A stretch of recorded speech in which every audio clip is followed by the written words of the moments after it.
Assalamualaikum warahmatullahi wabarakatuh. Saya Arselinda Mevitasari dari kelas 11 IPA 3 ingin mempresentasikan materi tentang prinsip kerja peralatan listrik searah dalam kehidupan sehari-hari. Arus listrik searah adalah aliran elektron dari suatu titik yang energi potensialnya tinggi ke titik lain yang energi potensialnya lebih rendah. Arus searah biasanya mengalir pada sebuah konduktor. Kuat arus listrik adalah banyaknya muatan listrik yang mengalir pada suatu penghantar tiap satuan waktu. Simbol kuat arus listrik adalah I besar. Beda potensial adalah besarnya energi yang diperlukan untuk memindahkan muatan suatu titik berpotensi tinggi ke berpotensi rendah. Hukum 1 Kirchhoff menyatakan jumlah arus yang masuk pada titik percabangan sama dengan jumlah arus yang keluar dari percabangan tersebut. Hukum 2 Kirchhoff di dalam sebuah rangkaian tertutup, jumlah aljabar gaya gerak listrik dengan penurunan tegangan sama dengan 0.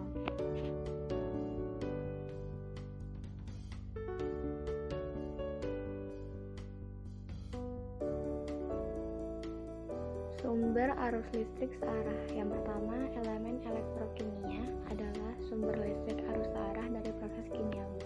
Dalam elemen ini terjadi perubahan energi kimia menjadi energi listrik. Yang kedua, generator arus searah adalah alat yang digunakan untuk mengubah energi gerak menjadi energi listrik dengan arus searah. Generator DC dibedakan menjadi beberapa jenis berdasarkan dari rangkaian belitan magnet atau penguat eksitasinya terhadap jangkar. Jenis generator DC yaitu yang pertama generator penguat terpisah, generator shunt, generator kompon. Yang ketiga, termolemen adalah sumber arus listrik searah dari proses yang terjadi karena adanya perbedaan suhu. Termolemen mengubah energi panas menjadi energi listrik. Peristiwa ini dikemukakan oleh Thomas John Babbage pada tahun 1826. 4. Sel surya adalah sebuah alat semikonduktor yang terdiri dari sebuah wilayah besar dioda PN junction, di mana dalam hadirat cahaya matahari mampu menciptakan energi listrik yang berguna. Pengubahan ini disebut efek fotovoltaik. Contoh penggunaan arus DC dalam kehidupan sehari-hari yaitu handphone, laptop, radio, komputer atau PC. Biasanya arus listrik DC ini disimpan dalam bentuk baterai yang umumnya dipakai pada jam dinding, remote TV, atau dalam bentuk aki yang ada pada kendaraan mobil dan motor. Cara yang dilakukan agar aman menghadapi listrik. Yang pertama, kerjakan inspeksi visual pada semua perlengkapan listrik portable. Kedua, pakai perlengkapan listrik dengan tag yang valid. 3. Alat yang rusak ditandai out of service. 4. Pada tempat lembab, pastikan semua alat tersambung dengan ground fault circuit interrupter. Yang kelima, janganlah ganti fuse dengan kawat. Yang keenam, hanya personel berkualifikasi saja yang bisa melakukan perbaikan alat listrik. Dan yang terakhir, jangan sentuh kabel listrik yang jatuh atau tergeletak.